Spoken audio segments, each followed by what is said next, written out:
महाराष्ट्र में हलचल, एनडीए होगा विफल। केंद्र में बीजेपी के नेतृत्व वाले एनडीए की लगातार तीसरी बार सरकार बन चुकी है। प्रधानमंत्री नरेंद्र मोदी ने मंत्रालयों का बंटवारा भी कर दिया है।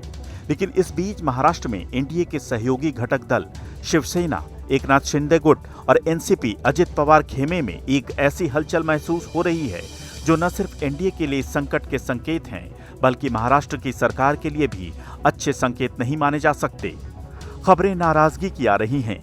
माना जा रहा है कि दोनों ही दल मोदी कैबिनेट में जगह नहीं मिलने से खफा हैं और इसकी पुष्टि करते हैं वो बयान जो खुलकर दिए जा रहे हैं, जिसमें बीजेपी पर एनडीए के दूसरे घटक दलों के प्रति पक्षपातपूर्ण रवैया अपनाने का आरोप लगाया जा रहा है।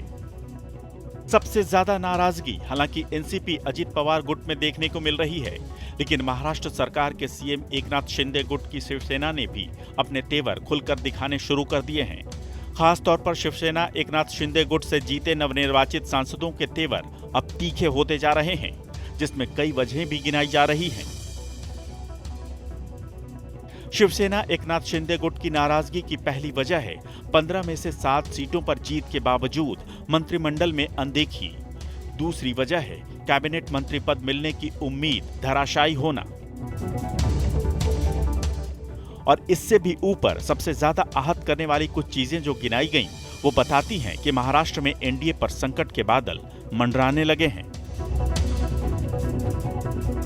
कल के शपथ विधि ग्रहण में शिवसेना पक्ष को होम का ये मिला, एमओएस मिला है, लेकिन मुझे लगता था कि कैबिनेट मंत्री मिलना चाहिए। कई सारी ऐसी छोटी पार्टी है जैसे कि मांझी जी की, कुमारस्वामी जी की, उनके पार्टी के कुमारस्वामी जी के 2 एमपी है, मांझी जी का 1 एमपी है और पासवान जी का 5 एमपी है। तो हमें लगता था कि हमें कैबिनेट मंत्री एक दिया है, वो कैबिनेट मंत्री मिलने की अपेक्षा थी। दरअसल शिवसेना शिंदे गुट ने पद की मांग और प्रश्न इसलिए किया है क्योंकि बीजेपी के साथ आकर शिंदे गुट मूल शिवसेना से अलग हुआ है। इसलिए एक साथी के तौर पर मंत्रिमंडल के बंटवारे को अन्याय के रूप में देख रहा है। खास तौर पर महाराष्ट्र में प्रदर्शन को आधार बनाया जा रहा है।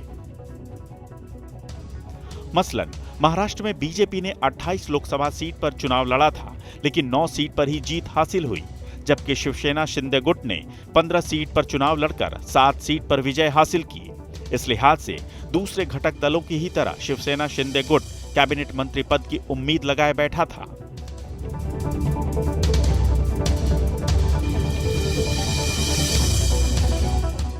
यानी एनडीए में शिवसेना शिंदे गुट हालात बदलने की तरफ बढ़ रहा है और इसे उद्धव गुट बीजेपी के खिलाफ बन रहे माहौल की तरह भुनाने की कोशिश कर रहा है। अभी तो शुरुआत है इनके आपस में एक दूसरे के मतभेद होने की, लेकिन श्रीरंग बारने आपको भी कह देना चाहता हूं, ये बीजेपी है, ये गुलाम पसंद करती है, मित्र नहीं। ज्यादा बोलोगे तो ईडी सीबीआई पीछे लगा देंगे और जो एक मंत्री पद दिया है वो भी छीन लेंगे। ये तो रही शिवसेना शिंदे गुट की नाराजगी और शिवसेना उद्धव गुट के लिए अवसर की बात। लेकिन दूसरी बात, शरद पवार से नाता तोड़कर एनडीए में शामिल हुए उनके भतीजे अजित पवार की पार्टी की नाराजगी भी सामने आई है। दावा है कि शुरुआती दौर में एनसीपी अजित गुट को मंत्रिमंडल में राज्य मंत्री का पद ऑफर किया गया था, लेकिन कैबिनेट मंत्री पद न मिलने के कारण इस पद को भी ठुकरा दिया गया। इसके बाद अजित गुट में एक बदलाव ये हुआ कि शरद पवार की तारीफ फिर से होने लगी और यहां भी एनडीए से नाराजगी के कुछ कारण हैं। पहला कारण है मूल पार्टी से अलग होकर बीजेपी के साथ गठबंधन में आने का फैसला। दूसरा, 4 सीट में से 1 सीट पर सुनील तटकरे का विजयी होना। वहीं राज्यसभा में प्रफुल्ल पटेल के रूप में एनडीए को मजबूती देना। इसलिए उम्मीद थी कि प्रफुल्ल पटेल के अनुभव को ध्यान में रखते हुए एनसीपी अजित गुट को एक कैबिनेट मंत्री पद दिया जाता, लेकिन ऐसा नहीं हुआ। इसलिए कांग्रेस अब एनसीपी अजित गुट को गलत राह पर जाने का एहसास करवा रही है। मी तुम्हाला विश्वासानं सांगतो, हे गेलेले अजितदादा पवारांच्याकडचे असू देत किंवा शिंदे गटाकडले असू देत, पुढच्या महिनाभरामध्ये जवळपास हे यांचे दोघांचे मिळून 40 आमदार घरवापसी होईल ही परिस्थिती आता निर्माण झालेली आहे राज्यामध्ये आणि त्यांनी तशा पद्धतीचा संपर्क साधत असल्याची माहिती सुद्धा आहे.